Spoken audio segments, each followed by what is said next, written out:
है, हम सबको अपनी लड़ाई लड़नी होगी।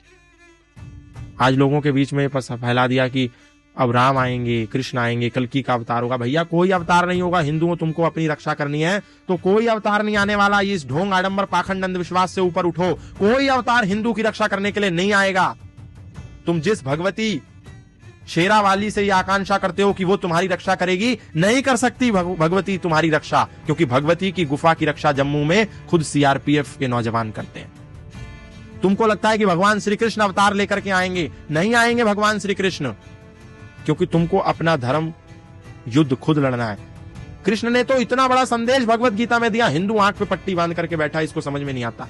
भगवान श्री कृष्ण का सबसे प्रियतम यदि कोई था तो वो अर्जुन था। इतना प्रिय था कि अपनी सगी बहन की शादी बलराम के विरोध करने के बावजूद कृष्ण जी ने अर्जुन के साथ कराई थी। इतना प्रिय था।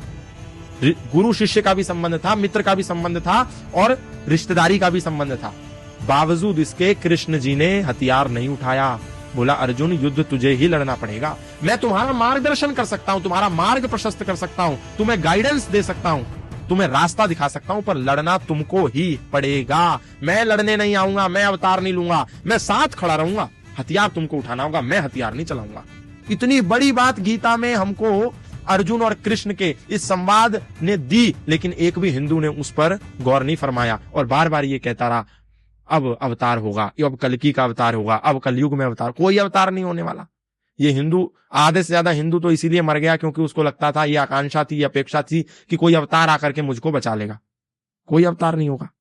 भगवान रहेंगे साथ, भगवती तुम्हारे साथ है, जगदम्बा तुम्हारे साथ है, शिव तुम्हारे साथ है, कृष्ण तुम्हारे साथ है, लेकिन लड़ना तुमको ही पड़ेगा, क्योंकि शिव ने जो त्रिशूल हाथ में थामा है, जिसके सामने तुम रोज नतमस्तक होते हो, वो तुमको रोज चीख चीख करके कह रहे हैं कि तू भी हाथ में शस्त्र पकड़।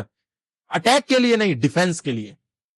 कृष्ण तुमको संदेश दे रहे हैं, सुदर्शन चक्र भी है मेरे हाथ में। इस बांसुरी को देख करके केवल नाचते मत रहो। हिंदुओं, मंदिरों में नाचो मत, ये सुदर्शन चक्र भी देखो।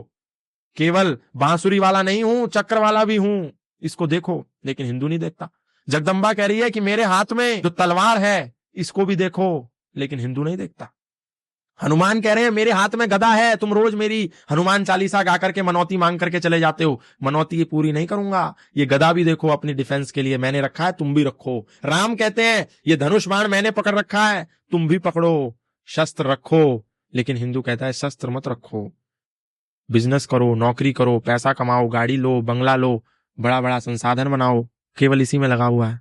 और फिर आसपास जब उनकी ज्यादा आबादी हो जाती है तो वो इस पे हमला कर देते हैं, फिर इसको छोड़ छोड़ के भागना पड़ता।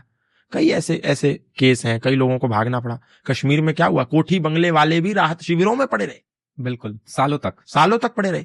उनके पास भी 100-100, 200 करोड़ की संपत्ति थी, लेकिन रहना पड़ा राहत शिविरों में। कितने पाकिस्तान में रहने वाले हिंदुओं के पास अथाह संपत्ति थी, लेकिन लेके भाग नहीं पाए। मुश्किल से अपनी बेटियों को लेकर के भागे, बड़ी मुश्किल से।